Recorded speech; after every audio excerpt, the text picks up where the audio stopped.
नमस्कार दोस्तों, मेरा नाम है एडवोकेट त्रिभुवन कौशिक और आप लोग देख रहे हैं मेरा यूट्यूब चैनल। भाई आज एक बार फिर से मैं आप लोगों के लिए एक टॉपिक लेके आया हूँ, जिससे जो मैट्रिमोनियल डिस्प्यूट्स हैं और ये जो घर परिवार में जो शांति भंग हो जाती है कई बार, उसको किस हिसाब से और कौन ऐसा व्यक्ति है उस घर परिवार का जो उस लड़ाई को बंद करा सकता है, इसी पे आज का हम लोग जो है डिस्कशन करेंगे। हमारी सब्सक्राइबर फैमिली जो है कई हज़ारों में है, लेकिन उसके अलावा भी अगर कोई नया इसको देख रहा है, कोई नया इससे जुड़ रहा है, तो आप चैनल को सब्सक्राइब करना मत भूलिए, क्योंकि ये जो सलाह मैं दे रहा हूँ यहाँ पे पूरे वीडियो ब्लॉग में ये बिल्कुल फ्री है। एंड ये जो सलाह दी जा रही है या जो ये वीडियो मैं बना रहा हूँ, that's also based on thousands of cases जो मैंने किए हैं एज अ लॉयर, जिसमें मैट्रिमोनियल केसेस भी हज़ारों की तादाद में रहे होंगे अभी तक। तो आइए वीडियो ब्लॉग शुरू करते हैं। और दोस्तों, इस वीडियो ब्लॉग को एंड तक आप लोग देखिए, तभी आप लोगों की समझ में आएगा जो मैं कह रहा हूँ। सिर्फ ये जो टॉपिक है, इसको सिर्फ इसलिए नहीं बनाया है कि जैसे आप इसको क्लिक करके इस पे जाएं, और अगर आप सोच रहे हैं कि यार फटाफट से वकील साहब दे देंगे 1 सेकंड में शॉर्ट के तौर पे ये जो ज्ञान है और उसी से हमारा काम चल जाएगा, नहीं चलेगा। आखिर तक आप लोग देखिए। तो दोस्तों, ये जो है मेरा खुद का अपना एक ऑब्जर्वेशन है, और मैंने देखा है कि कई सारी फैमिलीज़ जो कंसल्ट करने आती हैं जहाँ पर बच्चों की शादियाँ नहीं चल रही हैं, उसमें ये जो शादियाँ हैं उनको चलाने के लिए मैं बात कर रहा हूँ लोअर मिडिल क्लास और मिडिल क्लास फैमिलीज़ की। उसमें क्या है कि एक मेरे हिसाब से जो घर का व्यक्ति है, जो अगर धृतराष्ट्र बनना बंद कर दे, या फिर जो अगर पूरी जिम्मेदारी के साथ जो है कंट्रोल रखे घर परिवार के ऊपर, तो शायद जो उनके बच्चे हैं उनकी शादियां बच जाएं और उनको वकीलों के पैसे और साथ साथ जो है अपना वक्त, जो उनकी ज़िंदगी का सबसे महत्वपूर्ण टाइम था बच्चों का, जो कोर्ट कचहरी का चक्कर काट रहे हैं, वो बच सकता है। तो जिस धृतराष्ट्र की मैं बात कर रहा हूँ यहाँ पे, इसको सिर्फ आप उस संदर्भ में लीजिए। मेरा कोई मोटिव नहीं है कि मैं घर परिवार के बड़े बुजुर्गों के लिए कुछ कहूँ, लेकिन देखिए ऐसा है कि घर परिवार में जो घर का मुखिया होता है, चाहे वो पिताजी हों या घर की माताजी हों, क्योंकि क्या है, कई घरों में जो है पिताजी ने बैक सीट ले ली है और माताजी जो है घर की मुखिया हैं। तो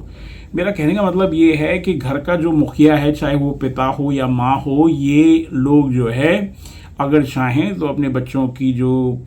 शादीशुदा ज़िंदगी है उसको अच्छे तरीके से चलाने में मदद कर सकते हैं, कोर्ट कचहरी के चक्कर से बच सकते हैं।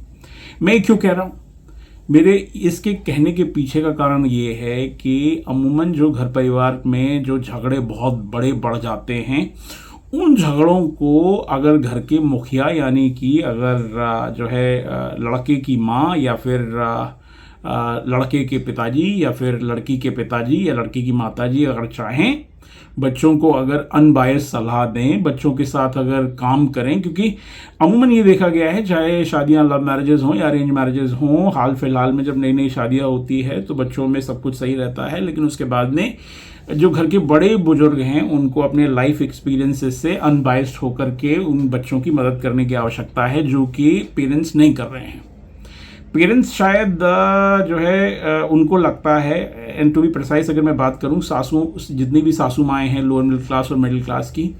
उनको उनकी सासों ने एक अलग तरीके से ट्रीट किया है, और उनकी सासों से ज़्यादा जो उनके पति हैं उन्होंने उनको एक अलग तरीके से ट्रीट किया है। तो जब शादी बच्चों की हो जाती है, कई बार तो ये भी देखा गया है कि बहुत कम उम्र में ही ये जो लोअर मिडिल क्लास या मिडिल क्लास फैमिलीज़ हैं, उसमें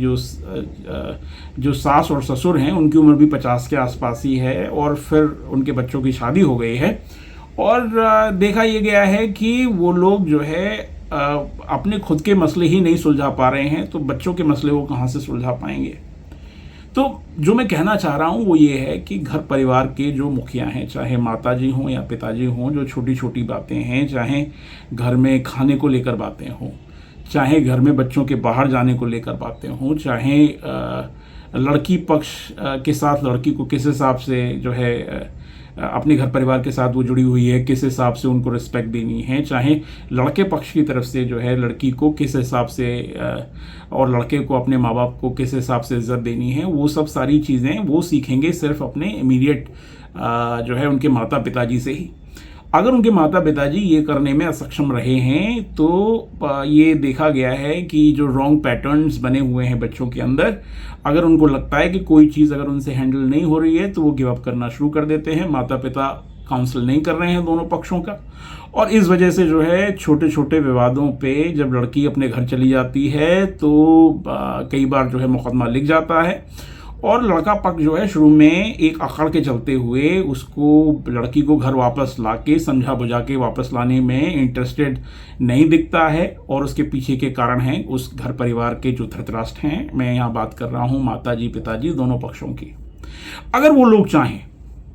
अगर वो लोग बच्चों की मैरिज पे काम करना शुरू करें तो 100% शादियों को बचाया जा सकता है। माँ बाप ये नहीं समझ रहे हैं कि वो अपने आप को और बच्चों को एक ही तराजू में तोलकर चीज़ों को करने की बात कर रहे हैं। माता पिता कह रहे हैं, और टू बी प्रिसाइज सासें कह रही हैं कि अब देखो हमें तो हमारे पति ने जो है इस हिसाब से ट्रीट किया, तुम अपनी बीवी को इस हिसाब से ट्रीट क्यों नहीं कर रहे हो। या फिर लड़के की माँ यानी कि जो बच्ची है उसकी सास ये कह रही है कि अपने पति से अगर कोई सिचुएशन आ रही है जिसमें अगर पति एक अनबायस्ड ओपिनियन देने की कोशिश कर रहा है तो वो कहेगी कि अब तुमने तो मुझे अच्छे हिसाब से ट्रीट नहीं किया, अब तुम इस बहू को अलग हिसाब से ट्रीट करना चाह रहे हो, मुझे खेलने दो इसके साथ।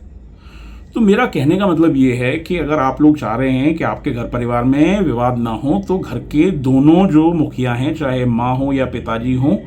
या फिर सास या ससुर हों, उन दोनों पक्षों को एक थोड़ा सा विजडम दिखाना पड़ेगा। एक कहावत है कि बड़ा हुआ तो क्या हुआ, जैसन पेड़ खजूर, पंथी को छाया नहीं, फल लागे अति दूर। भाई इस तरह का व्यवहार ये जो माता पिता हैं वो कर रहे हैं, और इस तरह का व्यवहार जो हो रहा है उसके चलते जेनेरिकली ये देखा गया है कि बच्चे अगर चाहें तो चाहकर भी अपने इश्यूज़ को नहीं वो सुलझा पा रहे हैं, क्योंकि शुरू में बात दोनों मियाँ बीवी के बीच की होती है और बाद में फिर माता पिता का इन्वॉल्वमेंट इस हिसाब से हो जाता है कि वो भारत पाकिस्तान की लड़ाई हो जाती है जिसमें एक पक्ष जो है युद्ध जीतना चाहता है। मैं अपनी लाइफ एक्सपीरियंस से आपको बता रहा हूँ दोस्तों, मुझे पता नहीं बाकी वकील मित्र इसको जो है किस हिसाब से लेंगे, लेकिन मैं आपको कहना चाहता हूँ कि जो शादियाँ कोर्ट में चली जाती हैं उन शादियों के सर्वाइव होने के चांसेस बड़े कम हैं। तो इसलिए आप अपने विजडम का इस्तेमाल करिए, और अगर आपके पास विजडम नहीं है इसको हैंडल करने के लिए तो प्री लिटिगेशन में जाइए, बातचीत करिए, दोनों पक्षों की जो दिक्कतें हैं उनको समझने की कोशिश करिए। और अगर आप धृतराष्ट्र बनेंगे, चाहे सास ससुर हों या माँ बाप हों, तो फिर महाभारत तो होगी ही।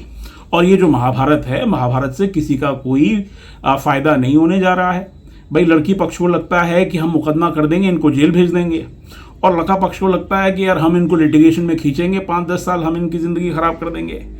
तो आप ये समझिए कि जब कोई शादी टूटेगी तो उसमें जो है दोनों पार्टियां परेशान रहेंगी भी,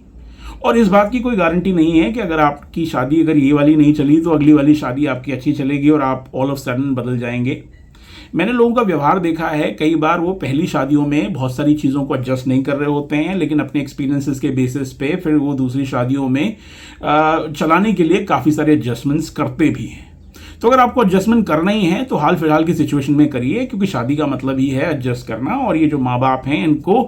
पूरी अपनी जो लाइफ की विजडम या जो ज्ञान है, सिर्फ ऐसा ज्ञान नहीं होना चाहिए कि आप सिर्फ बुकिश ज्ञान के बेसिस पे बात कर रहे हैं। आपको सामाजिकता को समझते हुए, आपको ये समझते हुए कि ये बच्चे जो है शादी में अभी नए हैं, आप एक एक्सपीरियंस्ड जो है आप फेलो हैं, आपको अपने ये जो जूनियर्स हैं इनकी मदद करने की आपको आवश्यकता है। दोस्तों मैं कई बार जो है इन मसलों को लेके अगर आप चाहें तो इन पर्सनल कंसल्टेशंस भी करता हूं, और साथ साथ मैं ये भी कोशिश करता हूं कि जो मेरी काफ़ी सारी वेबिनार्स हैं जो कि फ्री वेबिनार्स होती हैं उसमें अगर लोग आना चाहें तो आप जुड़ सकते हैं उसमें, और आप समझें कि ये जो मुकदमेबाजी है इसमें किसी का कोई फ़ायदा नहीं है। घर परिवार टूटने से नुकसान ही है, फाइनेंशियल नुकसान है, साथ साथ आपका मानसिक और शारीरिक नुकसान भी है। तो कोशिश करिए कि आप धृतराष्ट्र बनना बंद करें। ये दोनों माँ बाप के लिए जो है मेरी सलाह है। और आप कोशिश करें कि आप अपने बच्चों की शादी को चलाने के लिए आप क्या कर सकते हैं, क्योंकि बच्चे नए हैं, उनको आपके अनुभव की आवश्यकता है। दोस्तों, मैं ऐसे वीडियो ब्लॉग्स बनाता रहता हूं। अगर आप कुछ ऐसा, मैंने वीडियो की शुरुआत में ही कहा कि आप सब्सक्राइब कर लीजिएगा। अगर आप इस वीडियो से अग्री कर रहे हैं तो कमेंट्स में भी लिखिए। कई सारे लोग वीडियोस देख लेते हैं, सब्सक्राइब नहीं करते, कर लीजिए। क्या पता आपके कोई काम की बात मैं यहाँ पे कह रहा हूँ। और मैं जो सारे वीडियो ब्लॉग्स बनाता हूँ ये मेरे जो लिटिगेशन के एक्सपीरियंसेस हैं उनके बेसिस पे बनाता हूँ। इस वीडियो ब्लॉग को देखने के लिए आपका बहुत बहुत धन्यवाद। You have a wonderful day people. नमस्कार।